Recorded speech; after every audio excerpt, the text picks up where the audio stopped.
U.S. Capitol, a symbol of American democracy. The iconic building sits on 58 acres that was once a wooded wilderness. Now, once a year, a piece of those woods comes back. This project, it breaks through all barriers and just brings the spirit of the holidays and spirit of community together. So it's one of those great feel-good things I think we really need in our country right now. The tree that stands on Capitol Hill every Christmas is known as the People's Tree. The tradition started in 1964 when Speaker of the House John McCormick planted a live Douglas fir on the lawn. That tree lived just 3 years. In 1970, the Capitol architect asked the U.S. Forest Service to begin providing a Christmas tree. I think it's an honor for the Kootenai. I think it's an honor for all of the communities involved. The Kootenai National Forest in 1989 also had the honor of providing the Capitol Christmas tree and sent this beauty to Washington, D.C. So they have big aspirations to live up to, and this year they have another chance to show off. So we've been really excited to get this opportunity and do it again. Chris Savage is the forest supervisor for the Kootenai National Forest. He and his team have spent the last 12 months searching for the perfect tree, and they have lots of ground to cover. After months of searching in the winter snow and the summer sun, the team narrows down their options to eight needle-branched contestants to present to the Capitol architect. One tree was down at Trout Creek. There was 2 trees up in this general area, up in the Yak, and then we had 4 in the Eureka area, and we had 2 out in the Fortine area. But have they found the one? The Capitol architect sends a representative all the way out to Montana to spend a few days looking up at trees and our big blue Montana sky. It's 81 feet tall right now. 81 feet tall, native to the Kootenai National Forest. And this Engelmann spruce is just what the architect at the U.S. Capitol was looking for. It's big, it's full, it's tall. One of the things I really liked about this particular tree was the color of it. This is when the tree trimming begins. The bottom limbs of the tree are cut so it can be brought down to size. Men hoist themselves from the tree branches. After the final limbs fall to the ground, they put the finishing touches on the tree to prevent it from falling. Straps attached to a crane. The crane will hold a heavy but precious load. Yes, I'm going to cut the tree with this saw. And then it's Pete Talmadge's big moment. A sawyer is a person who, with a chainsaw in their hands, cuts trees down. With his family and the entire community watching, Pete goes to work. His chainsaw roars to life. When the tree's trunk, 30 inches in diameter, is cut, the heavy lifting begins. A team of specialized crane operators hoist the tree over the building from its crown, slow and steady. Another crane comes into play, holding the tree's trunk, lifting it into the air, slow and steady. And then, slow and steady, it goes to rest on the truck's cradle. But traveling with this tree is no easy feat. It first must be prepped for the 3,400-mile trek across the country.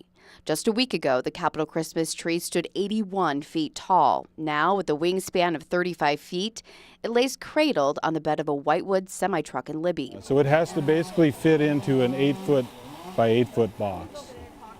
So it's going to be challenging. Rob Maluvac and a team with the Kootenai National Forest have to work their magic. The tree's first stop is an airplane hangar in Libby, where crews will spend days flattening and tightening its limbs.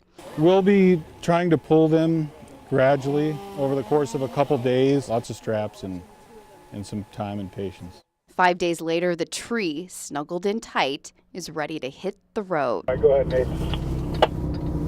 We're ready to roll. He's been a truck driver for 49 years, but this is Larry's trip of a lifetime. The 70-year-old Plains resident is charged with driving this year's Capitol Christmas tree from the Kootenai National Forest to the U.S. Capitol's west front lawn. I couldn't believe that they chose me to do this.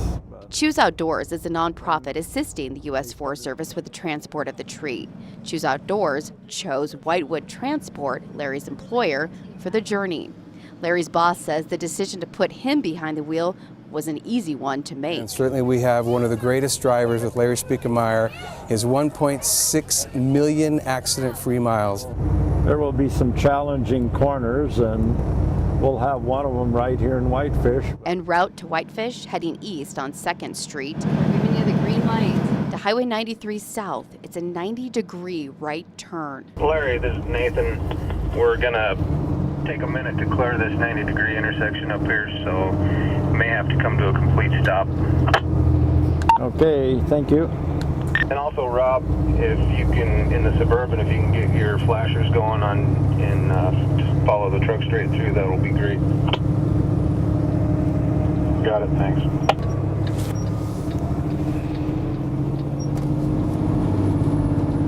How do you feel about that? It was a corner, just like we thought. A challenging turn. Feel a little relaxed, like, ooh. We got around it. And still a smile on Larry's face. There is sure to be plenty of Montana flair in Washington, D.C., including the real star of the show that sits atop the Capitol Christmas tree. The star's 5 feet tall, 4 feet wide, almost 2 feet thick, and weighs just about 80 pounds. It's modeled to look like the state flower, the bitterroot. It's made from copper as a nod to the rich copper mining tradition of Butte. And it was designed, fabricated, and lit entirely by Montana-based businesses, the Washington Corporation and Western Montana Lighting in Missoula, and Split Mountain Metals in Bozeman.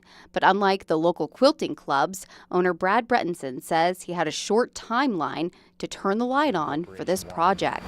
We had essentially 3 weeks to get the entire project done, so it was a time crunch for sure. Still, it's a project Brad says is well worth it. This star is the first to come from the state supplying the Capitol Christmas tree. And at each stop along the way, work out it does, with laughter in Libby, smiles in Eureka, oohs and ahs in Great Falls. It doesn't come from Montana often, so it's a grand occasion.